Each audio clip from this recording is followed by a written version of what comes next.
Hello everybody, welcome back to my channel, Simone Onsar. Okay, I don't know why I always do this. Anyways, today's video is about coronavirus and our ancestors. So I got thinking, right? I got thinking about this corona thing and I was like, you know what, dude? Let me tell you something.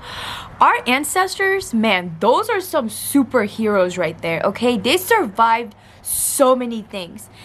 Everything bad that has ever happened in this world or to humanity has at some point in time happened to your family and your family's lineage and your family's history, right? Think about it. There was wars, plagues, partitions, mass murders, mass shooting, political unrest, and your ancestors still made it with like half the technology that we have available today, right? Think about it. The way you look, the way you think, the way you speak, the food you eat, and how you eat it is all because of your ancestors. And in order to understand ourselves, we must understand our ancestors, what they come from, and give honor to their struggles. Because like we're struggling now, right? And maybe 20 years from now, my grandkid, probably not my grandkid, that's not gonna be possible because no. But 20 years, no, 50 years down the line, you know, our grandkids are gonna be talking about coronavirus and how we survived it, you know. And so at the end of the day, what I'm really wanting everybody to understand is that we are survivors. It is survival of the fittest, and we are the fittest. That's why we're here. Not only are we here, we're thriving, right, with all the technology and everything that we have. And so our ancestors didn't even have that. Like 15 years ago, I could not talk to people like this how I am right now.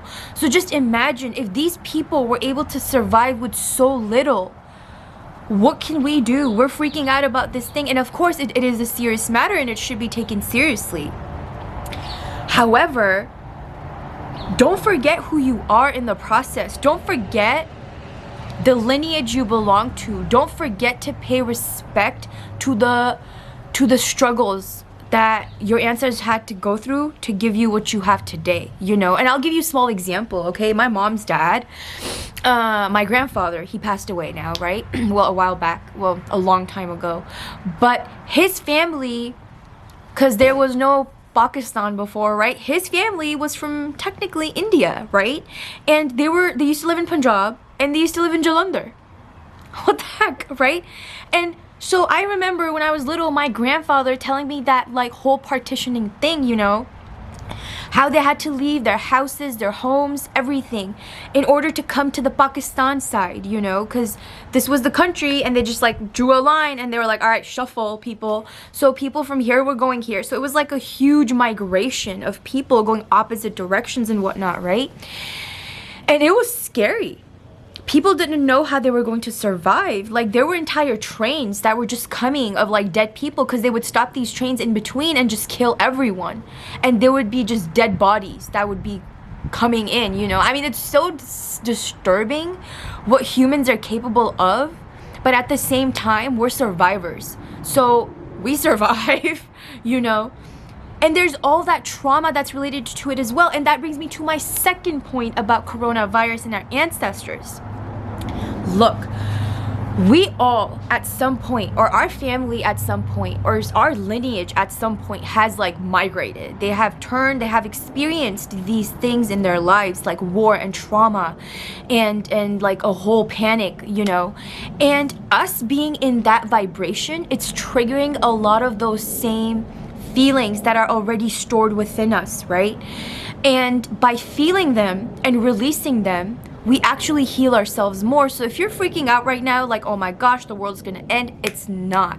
And you know what? Even if it does, we're all in it together, okay? No, I'm kidding, but seriously though, like 7 billion people, we're all in it together, you guys, you know, so don't freak out. And second, a lot of the things that you may be experiencing right now, like the emotions, right? It's because of that trigger, that initial trigger that, like, for example, let's say my 6-year-old grandfather felt leaving the only place he's ever known as home, which was Jalandhar in India, to come to, I don't know where he came, honestly, probably Lahore, because that's the closest thing, right? And so all of that trauma that was stored in him, right, was passed down without being healed to my parents. Well, not my parents, my mom, and then officially, like, you know, eventually, I mean, transferred down to me, and now, like, we're dealing with this, you know, and because, you know, probably he didn't have a need to, because he had his own country then, or his own I don't know, I would have loved to interview him about this, but the point is that we're survivors, and not only do we survive, we thrive as humans, okay, and everything that you're experiencing right now, I assure you, your ancestors have went through way worse with far little, both technology, food, and just overall safety, okay? And they still made it. And guess what? You're still gonna make it, because you're a G, okay? So just chill. Also, appreciate your ancestors. Honor them. Give them, just by understanding and realizing what they went through, we honor their struggles, because without our ancestors, we are nothing.